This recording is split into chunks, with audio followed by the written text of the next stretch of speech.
What's up, everybody? It is Gina Ifoe, the one and only African superstar, the grandmother of Ghana. I've currently traveled to Kumasi for a show this weekend, but I had this thought I didn't want to delay to get it to you guys. And the topic is America is about to get even more hostile for Black people. I have been watching the past week some of the executive orders that Donald Trump has been signing since getting into office. And what is wild to me is how immigrants are delusional, Africans are delusional, and definitely Black Americans are delusional. Many people actually voted for this man, and he is going to take action against you, your family, your people. He's removing things that directly impact and protect our people at the applause of our people. For those of you guys that are so excited about what's taking place with these immigrants, that there's going to be mass deportations, I don't think it registers all the way with some of you, especially some of you that are immigrants. And the thing is that maybe you may have your house in order, but you don't know the status and situation of so many other people. I know personally members of the Ghanaian community that do not have their stuff worked out. Okay, some of them are in process, some of them are illegal, have been illegal, and this is going to have huge ramifications, not to mention what immigrant families contribute to the world at large, everywhere they go. You know, I happened to live in England when they voted on the Brexit. And I happened to see the change of the quality of life when all the, European people and all the immigrants that were in England at the time left. You know what I mean? And anybody who lives in the UK knows exactly what I'm talking about. There are people in all facets of life that this is going to impact. In regards to the civil rights, hello, I need to remind you guys that the folks in America had to be reprimanded for their heinous and discriminatory and violent behavior towards our people. We, my generation, that I'm born in 1983, I've never lived in a world without those processes in place to protect. So if you think that white people are violent and dangerous and discriminatory now with those things in place, imagine what they are like without those things in place. Hello?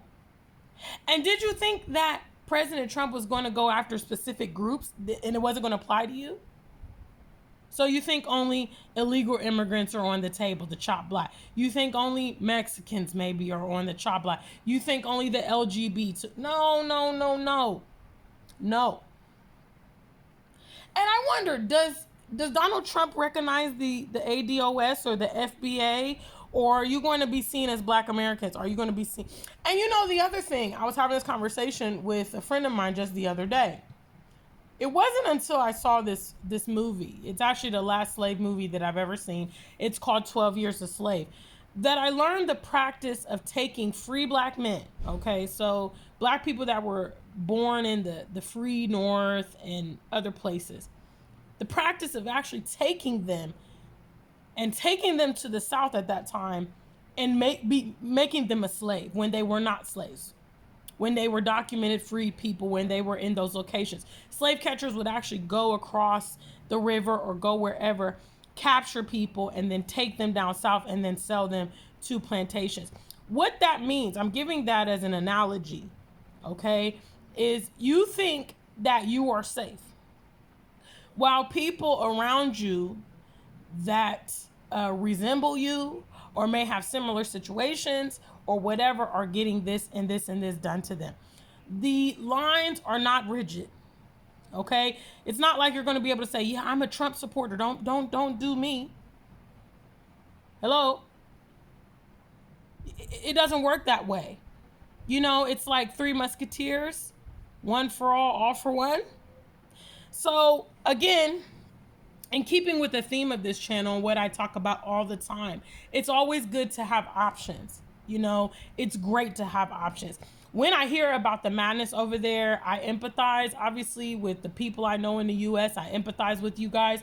But personally, I'm so grateful that I have my African option. I'm so grateful that I already put those safeguards into place so I do not have to be relegated to what goes on in one place. If you guys are wise, the kind of generation we're living in, the kind of environment we're living in, it's wise for you to do the same, even if Ghana is not the place you go.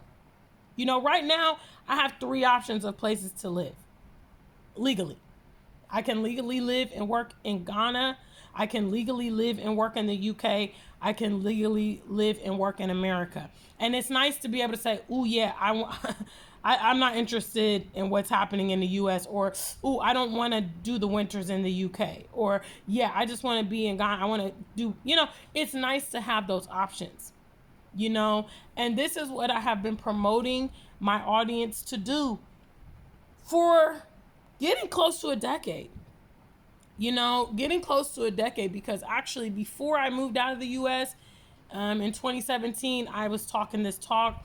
So, you know, we're now in 2025, and I've been encouraging other Americans to broaden your horizons, see more of the world, check out your opportunities, because things are only going to get more progressively worse where we were in the Western world. It is what it is. And it's just better to have options than to not have options. So I don't know, guys. Let me know what you think in the comments of all the wild things taking place going on right now in the US. Until we meet again, stay black and true. If you ain't black, just stay true.